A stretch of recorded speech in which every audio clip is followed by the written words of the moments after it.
Yeah, it's good news. It's good news for the families of the hostages that are going to be released. We don't know the exact number, but it's good news for them. It gives them hope. It's good news for the Palestinians who live in Gaza because it gives them 2 more days without the sky falling on their heads.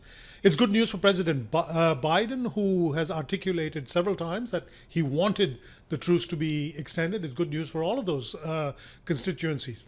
For Benjamin Netanyahu, the Prime Minister of Israel, the question was always going to be the balancing of all this pressure from within and without to extend the truce with the military calculation. And the military calculation was, if you extend, does that give Hamas more time to rearm itself, to regroup its fighters and become a danger? Do you lose momentum? Do you lose the optics? So he's clearly decided that 2 days is adequate, at least for now. What are the next immediate steps to see whether or not this truce could be extended for even longer beyond those 2 days? Well, again, those calculations, Netanyahu is going to be informed by his generals about what their best assessment is. And I think we will see extensions on like 1 day, 2 days at a time, not for a sort of a week long or even a month long. So how do you think the generals and the military folks are defining success on a daily basis? It kind of reminds me a little bit of Vietnam when it was just body count. Well, if that was the case, then the body count is overwhelmingly on the Palestinian side. We don't know very much of Israel's military casualties, injured or killed. We have a pretty good idea of how many Palestinians are dying. There's been some reports from the Israeli military that they believe that between 1,000 and 2,000 Hamas fighters have been killed. That's out of a grand total of, many more thousands of Palestinians. So, again, these numbers they're fairly small numbers because by Israel's assessment, Hamas has 30,000 fighters. And if they've only killed, say, 2,000, shows there's a long way to go. Will additional aid be able to be distributed there based on those 2 days truce being extended? Yes, that's to be expected, that that border crossing in Rafah, south of Gaza, into Egypt, that it'll be very busy, lots of aid going in.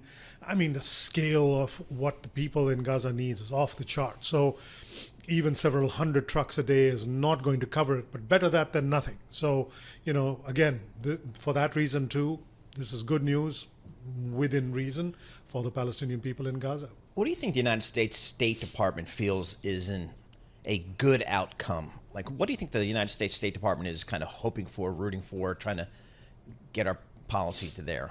Well, so it's not so much the State Department. This policy has been run out of the White House. There's been reports of quite a lot of disappointment and anger in the State Department that White House is running this without regard to the State Department's advice.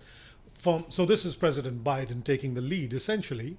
And what he wants to see is, Hamas greatly, greatly diminished, but quickly, so that the sort of daily reports of human casualties, of civilian casualties, innocent people being killed, that can end. So he would like to see this resolved quickly. But this is not playing out on his timeline. It's playing out on the timeline of Hamas and Israel. And so he can put pressure on Israel, and clearly, to some degree, it has succeeded with this truce being extended. But there's only so much that even the President of the United States can do. From your purview, and I'm sure it's difficult to gauge, but what do you think is the timetable for how long this conflict could continue to go on for? It's really hard to tell. The question is whether or not Israel changes its goals.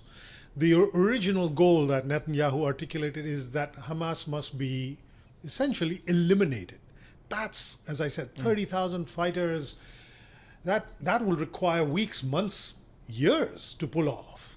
But if the goal is changed, and if it's a new kind of target, which is that Hamas is greatly reduced or Hamas gives up control of Gaza, still very high bar to get over, but at least then you can speculate about a timeline.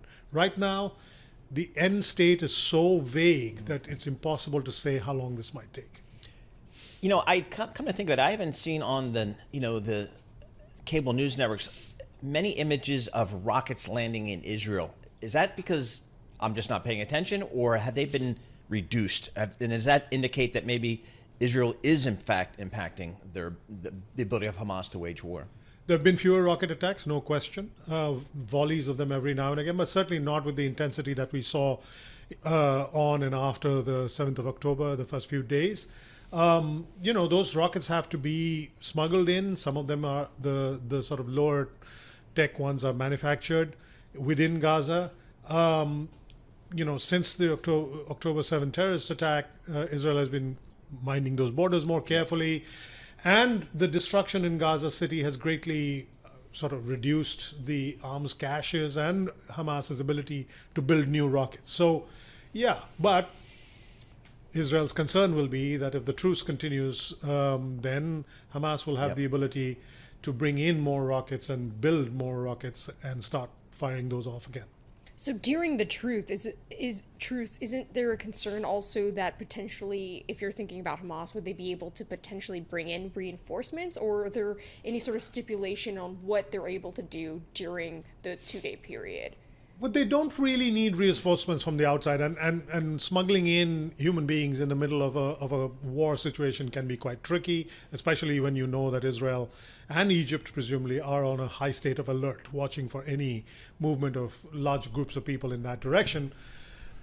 And Hamas, unlike let's say ISIS and some other terrorist groups that we're familiar with, tends to depend on Palestinians to form the bulk of its fighting force. It gets weapons from Iran, it gets money from Iran and other sources internationally, but for actual manpower, it has plenty of manpower within Gaza.